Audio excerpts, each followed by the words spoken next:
Hello दोस्तों, आप लोगों का स्वागत है यूट्यूब चैनल महादेव पाठशाला पर। और मैं आर के गोंडल आप लोगों को बताऊंगा कि जो पद्म पुरस्कार है या जो नागरिक सम्मान है जिसमें भारत रत्न भी आता है, उन सब के बारे में मैं डिटेल से बताने वाला हूँ। किनको कब मिला था और अभी लेटेस्ट में किसको मिला है, कौन सी श्रेणी में दिया गया है, एंड उसके जो एमसीक्यू है वो भी मैं आपको कराऊंगा। तो इस वीडियो को आप पूरा लास्ट तक देखेगा, आपको अगर कोई भी डाउट जो है वो सब क्लियर हो जाएगा इसमें, ये मेरी गारंटी है। तो पद्म अवार्ड के बारे में हम देखते हैं कि पद्म अवार्ड होता क्या है। पद्म पुरस्कार जो है वो भारत का सबसे प्रतिष्ठित नागरिक सम्मान है। और ये पुरस्कार जो है कला, साहित्य, विज्ञान, शिक्षा, चिकित्सा, समाज सेवा, खेल, व्यापार, सिविल सेवा जैसे जो क्षेत्र होते हैं उसमें अगर आपने असाधारण योगदान दिया है तो उसके लिए ये दिया जाता है। घोषणा कब की जाती है? तो घोषणा जो 26 जनवरी होती है उससे जो पहले संध्या होती है यानी पूर्व संध्या पर ये की जाती है। किसके द्वारा दी जाती है? तो ये राष्ट्रपति द्वारा हर साल मतलब दी जाती है राष्ट्रपति भवन पे। ठीक है। मरणोपरांत, ये पहले मरणोपरांत नहीं दिया जाता था, लेकिन जब 1955 में इसमें संशोधन किया गया तो ये मरणोपरांत भी दिया जाने लगा। ठीक है। अगर हम बात करेंगे तो हाईएस्ट सिविलियन यानी कि जो सिविलियन अवार्ड होता है, नागरिक सम्मान होता है। नागरिक सम्मान कितने टाइप के होते हैं? तो नागरिक सम्मान टोटल 4 टाइप के हैं। ठीक है। उसमें जो सबसे ऊंचा है उसको बोलते हैं हम भारत रत्न। सबसे उच्च नागरिक जो सम्मान है वो भारत रत्न है। उसके बाद सेकंड नंबर पे आता है पद्म विभूषण। कौन आता है? पद्म विभूषण आता है। तीसरे नंबर पे आता है पद्म भूषण। और चौथे नंबर पे आता है पद्म श्री। पद्म श्री। पहले जो पद्म विभूषण था इसको हम पहले वर्ग के नाम से जानते थे, इसको दूसरे वर्ग के नाम से जानते थे, और ये वाला जो है तीसरे वर्ग के नाम से जाना जाता था। और ये तीनों पद्म अवार्ड्स को मिला करके इन्हें बोला जाता था पद्म विभूषण अवार्ड बोला जाता था। लेकिन अब ये चेंज हो गया। नागरिक सम्मान क्या होता है? तो नागरिक सम्मान वे राष्ट्रीय पुरस्कार होते हैं जो भारत सरकार द्वारा ऐसे नागरिकों को दिए जाते हैं जिन्होंने देश के लिए असाधारण या उल्लेखनीय योगदान दिया हो। याद रखिए, ये ऐसे कार्य होते हैं जिससे एक थोड़े मोड़े लोगों को नहीं बल्कि पूरी जो समाज होती है ना, पूरा जो मानव, चाहे कोई भी मानव समाज हो, चाहे कोई जीव जंतु हो, जिसकी वजह से मतलब पूरा कुछ न कुछ अमूलचूल परिवर्तन हुआ हो और उनका जो योगदान है वो उल्लेखनीय हो या असाधारण टाइप का हो, उसमें भी अगर जो योगदान है उसके आधार पर भी इसमें बांटा गया है।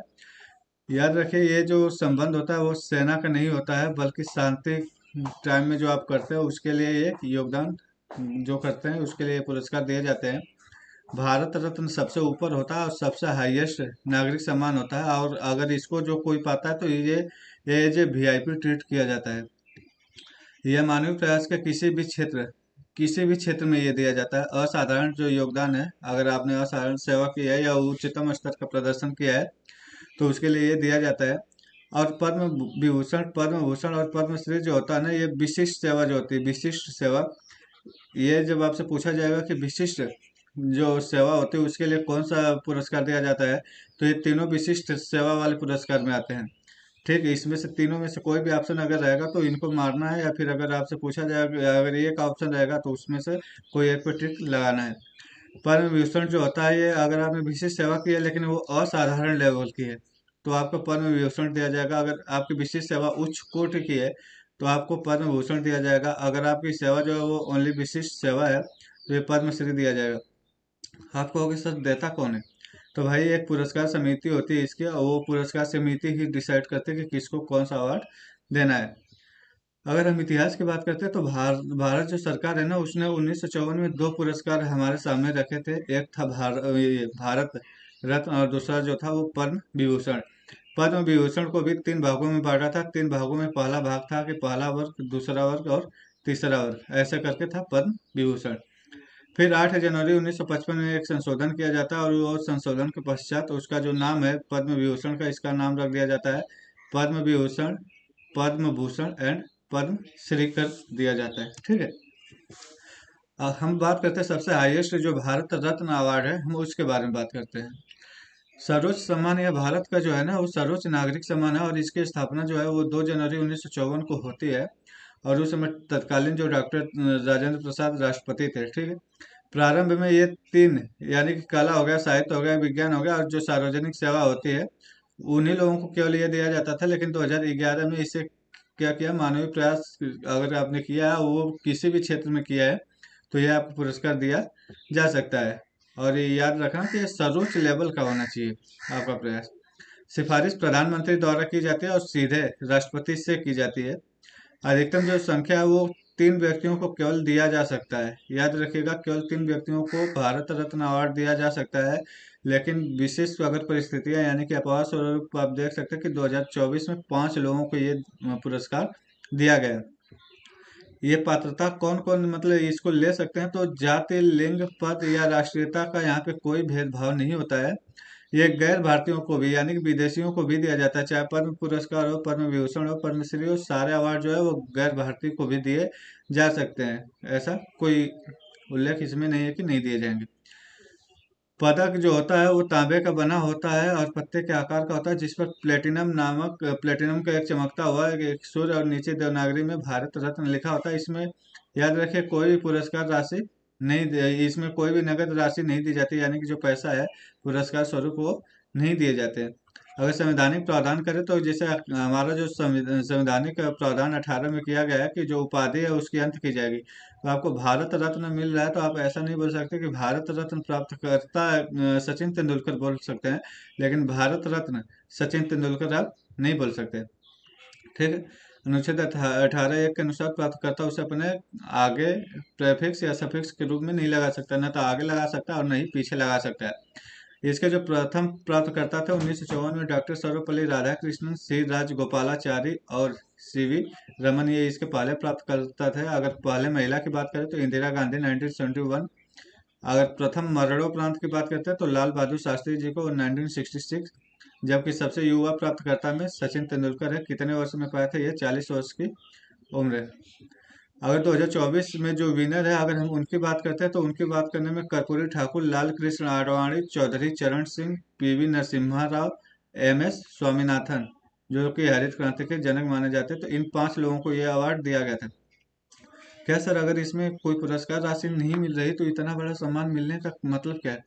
भाई, इन्हें वो चीजें मिलती है जो किसी को नहीं मिलती। इन्हें वीआईपी वीआईपी के जैसे ट्रीट किया जाता है। इसके बारे में मैं आगे बता रहा हूँ कि क्या क्या इसमें मिलने वाला है। ठीक है। अगर पद्म पुरस्कार की आप बात करते हैं तो ये पुरस्कार की श्रेणियों में पद्म विभूषण हो गया, जो कि असाधारण और विशिष्ट सेवा के लिए दिया जाता है। पद्म भूषण, पद्मश्री मैंने आपको बता दिया। लेकिन जब चयन की बात आती है तो चयन और घोषणा में अगर आप देखेंगे तो घोषणा हर साल गणतंत्र दिवस जो 26 जनवरी होती है तो उसकी पूर्व संध्या पर की जाती है। और ये प्रधान राष्ट्रपति द्वारा किया जाता है। आमतौर पर ये मार्च या अप्रैल में किया जाता है, लेकिन इसकी जो घोषणा है वो कब की जाती है? गणतंत्र दिवस की पूर्व संध्या पर। समिति जो है वो प्रधानमंत्री द्वारा हर साल एक पुरस्कार समिति बनाई जाती है, यानी कि पुरस्कार समिति रहती है, वही क्या करते हैं? डिसाइड करती है। लेकिन इसकी अध्यक्षता कौन करता है? कैबिनेट सचिव। याद रखिएगा, कौन करता है? कैबिनेट सचिव। अगर नियम और कुछ सीमाएं हैं कि अगर एक वर्ष में जो कुल पुरस्कारों की संख्या है ना वो 120 ही दी जा सकती है। इसमें मरणोपरांत और विदेशियों को क्या करते हैं? निकाल दिया जाता है, यानी कि मरणोपरांत और विदेशी इनको निकाल करके केवल 120 ही संख्या होनी चाहिए। इसमें कौन कौन इसको ले सकता है? तो भाई साहब, इसमें डॉक्टर और वैज्ञानिक को छोड़ करके जो सार्वजनिक क्रम के पीएससीज है, यानी कि आप जो जैसे कोई सेना में काम करने वाला है या कोई ऐसा कर्मचारी है जो पब्लिक सेक्टर का कर्मचारी है, तो ये सब इन लोगों के पात्र नहीं होते। केवल डॉक्टर और वैज्ञानिक को छोड़ दिया जाए। डॉक्टर और वैज्ञानिक को छोड़ दिया जाए तो ये सब लोग जो पब्लिक सर्वेंट है वो क्या है? इसके पात्र नहीं होते, क्योंकि उनका काम ही होता है कि पब्लिक की सेवा करना, इसलिए ये लोग इसके पात्र नहीं है।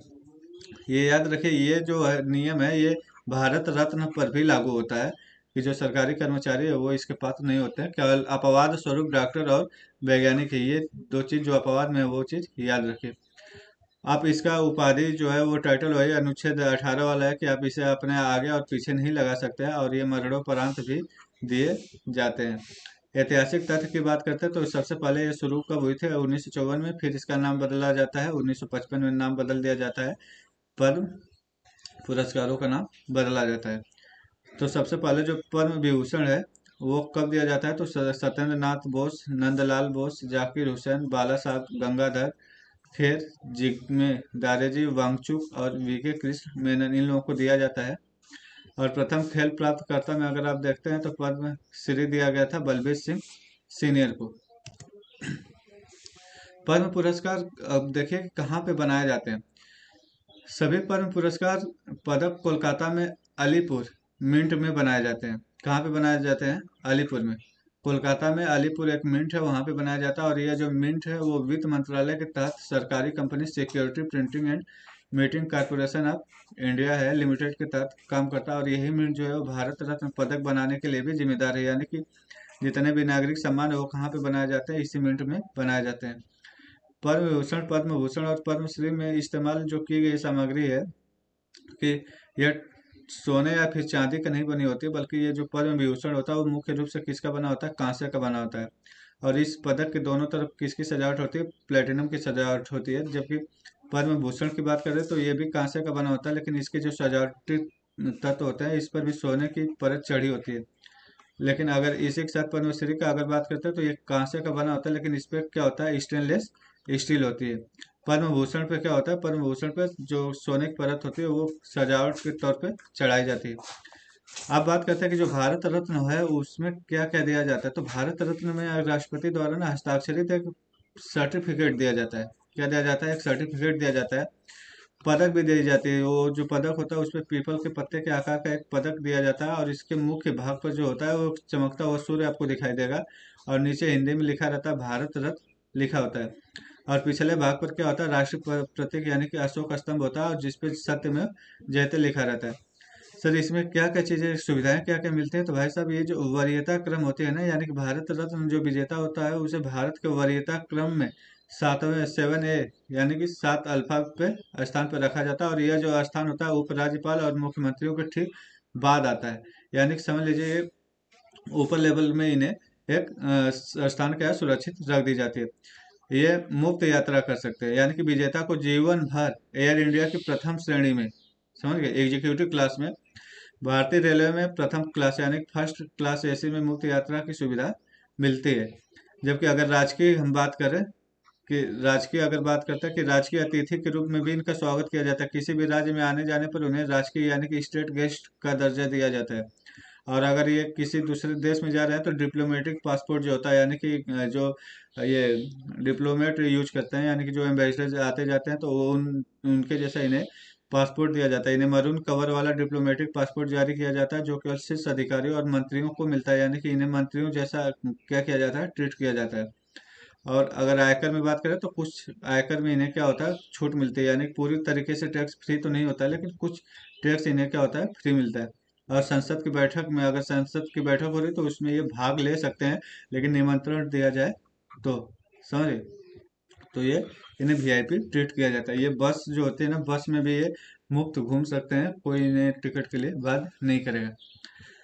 अगर हम बात करते हैं कि वर्ष 2026 में भारत सरकार ने कुल कितने, यानी कि 131 जो पद्म पुरस्कार थे उसकी घोषणा की थी। और इन पुरस्कारों में मरणोपरांत जो है वो भी सम्मानित किए गए व्यक्ति भी शामिल है, यानी कि 131 टोटल की घोषणा की गई है।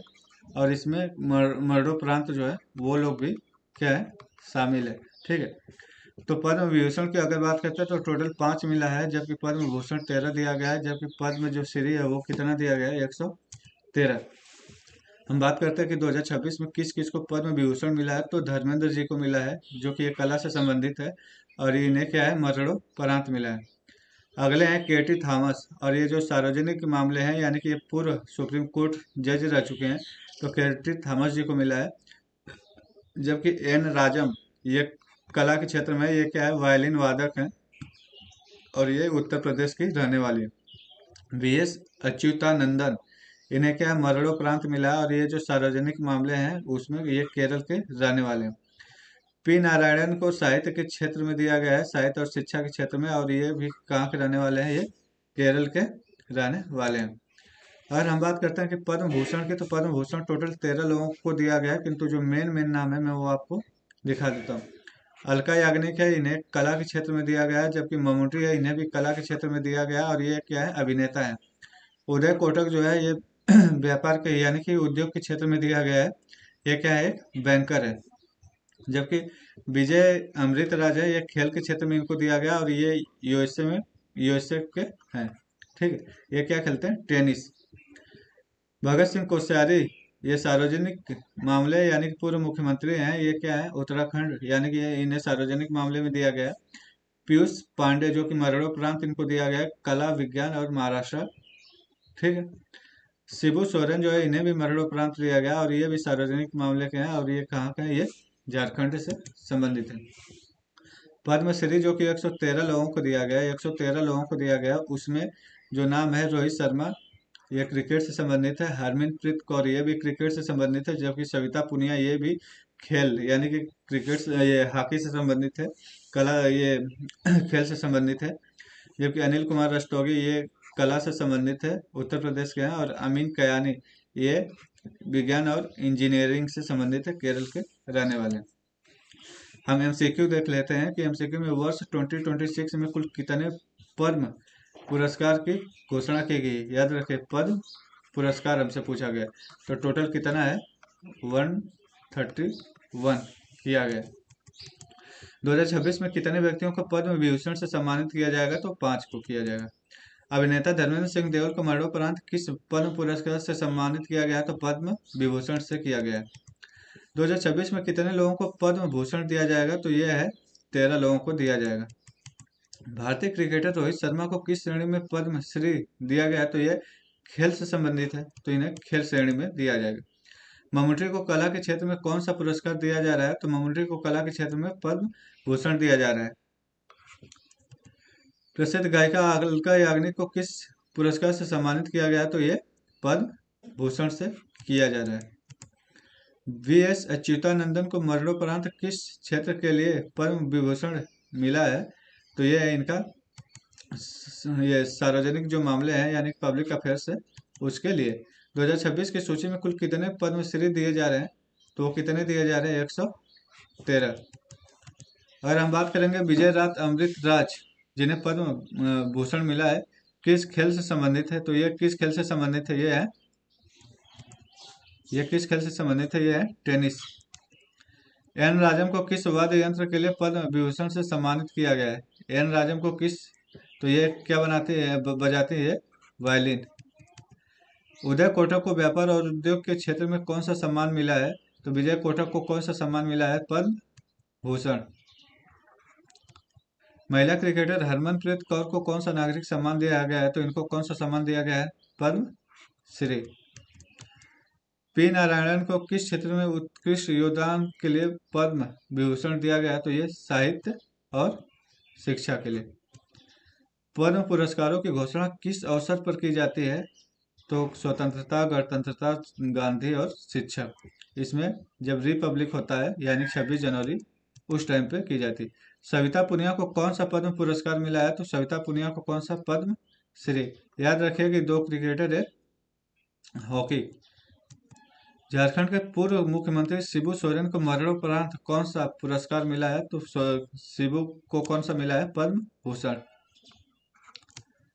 केटी थॉमस जिन्हें पद्म विभूषण मिला किस पेशे से संबंधित है, केटी थॉमस एक न्यायाधीश थे।